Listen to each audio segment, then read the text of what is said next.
नमस्कार। तो हम सभी लोग आज देखेंगे पद परिचय। पद परिचय क्या होता है, जो क्लास 10th के लिए बहुत ही इम्पोर्टेंट है। तो चलिए हम देखते हैं आज पद परिचय। पद परिचय है क्या?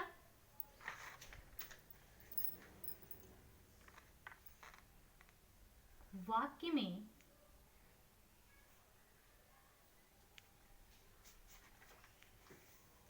में प्रयुक्त पदों का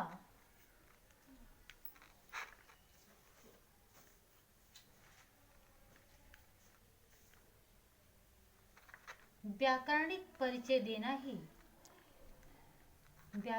परिचय देना ही पद परिचय कहलाता है।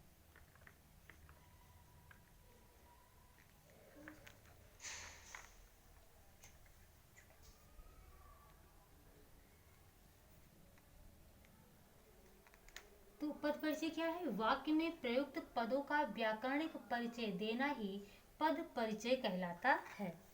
नहीं चल रहा सही से। हो गया। वर्णों का जो सार्थक समूह होता है, वर्णों का सार्थक समूह क्या कहलाता है? पद कहलाता है। जैसे का हो गया, माँ हो गया, ला हो गया, बीच में प्लस का निशान लगा दिया, इसको समूह बना दिया, ये हो गया कमल, तो एक शब्द बन गया। अब आप जान रहे हैं कि कई शब्द, और जब कई शब्द आपस में जुड़ते हैं तो वाक्य बनता है। और वही शब्द जब पद में प्रयुक्त हो जाता है, वही वाक्य तो क्या हो जाता है? वह शब्द जो किसी वाक्य में प्रयोग हो जाता है तो शब्द न रह करके पद बन जाता है। और उसी पद का व्याकरणिक परिचय देना, और जो पद होता है वो अपने आप में बहुत सारे रहस्यों को समेटे हुए होता है। यानी कि एक पद अगर है तो उसमें संज्ञा है, सर्वनाम है, कौन सा लिंग है, कौन सा वचन है, ये सभी चीज़ें हमको जाननी होती हैं। यानी एक पद ढेर सारे रहस्यों को समेटे हुए होता है। तो पद दो होते हैं। विकारी पद होता है, विकारी पद, और दूसरा होता है अविकारी पद। अविकारी, आप ध्यान दीजिए, विकारी का अर्थ ही आप लोग देख रहे हैं, विकार उत्पन्न होना, यानी कि किसी भी अंग में हमारे कमी हो या कमी उत्पन्न हो जाना ही विकार कहलाता है। तो किसी भी वाक्य में विकार कब संज्ञा से होता है उत्पन्न विकार, संज्ञा से, सर्वनाम से, संज्ञा, सर्वनाम, विशेषण,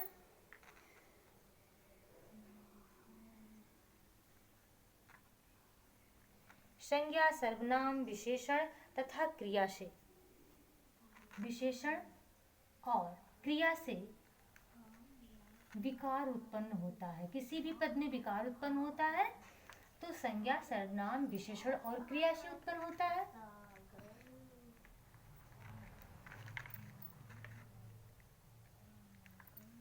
और अविकारी होते हैं कि अब अविकारी है तो अविकारी मतलब आ गया, यानी कि ऐसे शब्द जिनमें विकार किसी भी कारण से, जिन शब्दों में विकार उत्पन्न नहीं होता है वो अविकारी शब्द कहलाते हैं।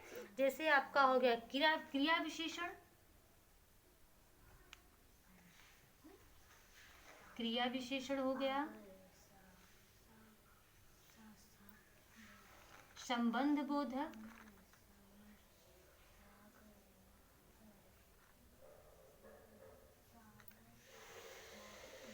संबंध बोधक, समुच्चय बोधक,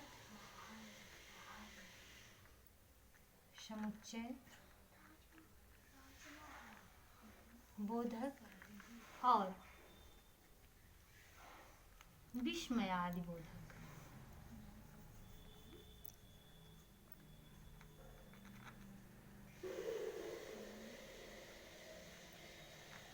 यानी कि आप देख रहे हैं संज्ञा, सर्वनाम, क्रिया, विशेषण, लिंग, वचन आदि की वजह से पदों में विकार उत्पन्न होता है। लिंग और वचन, कारक, इनसे भी विकार उत्पन्न होता है। लिंग, वचन और कारक से भी विकार उत्पन्न होता है। यहाँ लिख देते हैं लिंग, वचन, वचन कारक, इन सब से विकार उत्पन्न होता है शब्दों में, पदों में सॉरी। और अविकारी पद में क्रिया विशेषण, संबंध बोधक, समुच्चय बोधक और विस्मयादि बोधक है। तो ऐसे पद हैं जिनमें कि कोई भी विकार, इन पदों में किसी भी स्थिति परिस्थिति में किसी भी पद में कोई विकार उत्पन्न नहीं हो सकता है। जैसे कि धीरे धीरे चलना है तो धीरे धीरे ही चलेगा, वहाँ कोई विकार नहीं उत्पन्न होगा, चाहे वो स्त्रीलिंग होगा, पुल्लिंग होगा, एक वचन होगा, बहुवचन होगा, पर धीरे धीरे धीरे धीरे ही रहता है, वो कभी बदलता नहीं है। तो इस तरह से अब हमको अगर आप बोलती हुए मेरे पास आओ, बोलती हुए हो नहीं क्या?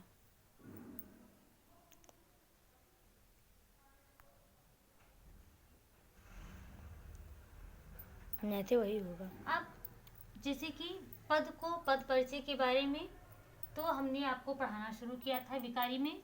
संज्ञा हो गया है आपका सर्वनाम, लिंग वचन, लिंग वचन संज्ञा 3 कंप्लीट हो गया था।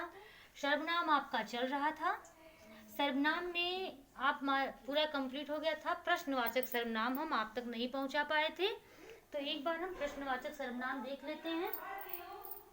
बस यही एक प्रश्नवाचक सर्वनाम बचा था जो आप तक नहीं पहुंचा था, ये सिर्फ प्रश्नवाचक सर्वनाम है, बाकी तो पिछले वीडियो में सारा हो गया था। प्रश्नवाचक सर्वनाम, अब प्रश्नवाचक सर्वनाम में देखिए, तुम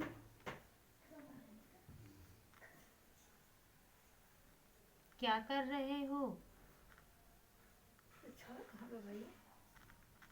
तुम क्या कर रहे हो, तुम क्या कर रहे हो, तुम कौन हो, तुम कौन हो,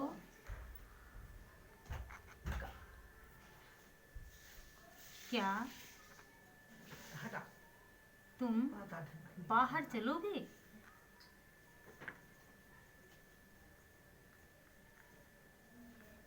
बाहर चलोगे। यानी अब आप देख रहे हैं कि इन वाक्यों में तुम, कौन, क्या, ये सब क्या हो रहे हैं, प्रश्नवाचक चिन्ह हैं।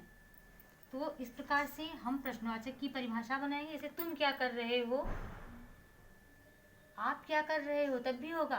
तुम कौन हो, क्या तुम बाहर चलोगे, यानी क्या, क्यों, कौन, ये जितने भी शब्द आते हैं, कहाँ, ये सारे शब्द प्रश्नवाचक चिन्ह है। यानी कि जो संज्ञा शब्द,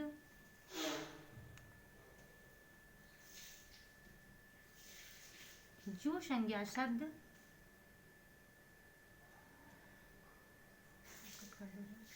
जो संज्ञा शब्द प्रश्न पूछने के लिए, प्रश्न पूछने के लिए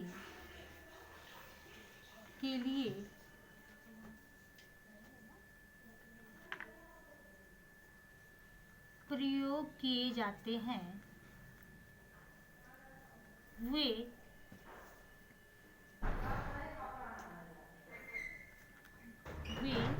प्रश्नवाचक सर्वनाम कहलाते हैं। प्रश्नवाचक सर्वनाम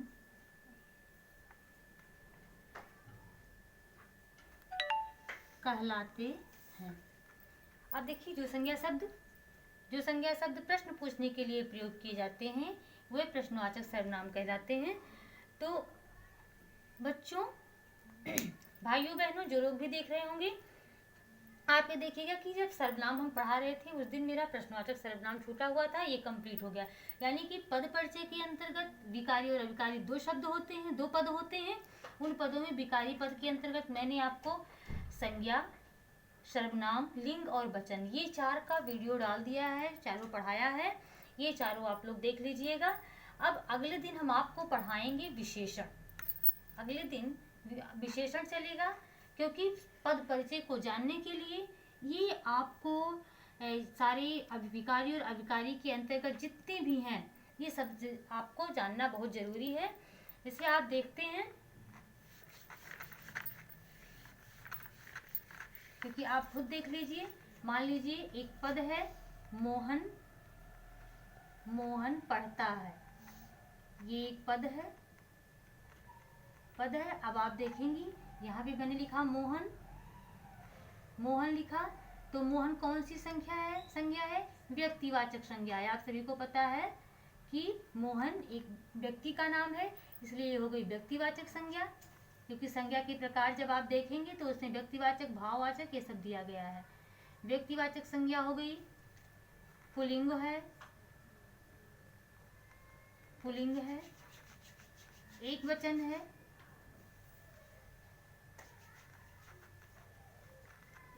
है, और कर्ता कारक है। उसके बाद में पढ़ता है। क्या है? पढ़ना। आप सभी लोग जान रहे हैं पढ़ना क्या है। तो पढ़ना आपका हो जाएगा, अब ये आपकी सकर्मक क्रिया है, पुल्लिंग है, एक वचन है,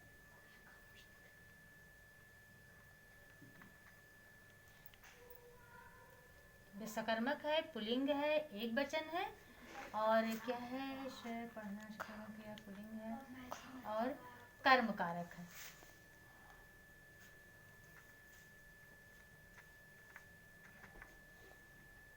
अब है तो सबको पता है तो एक क्रिया ही है।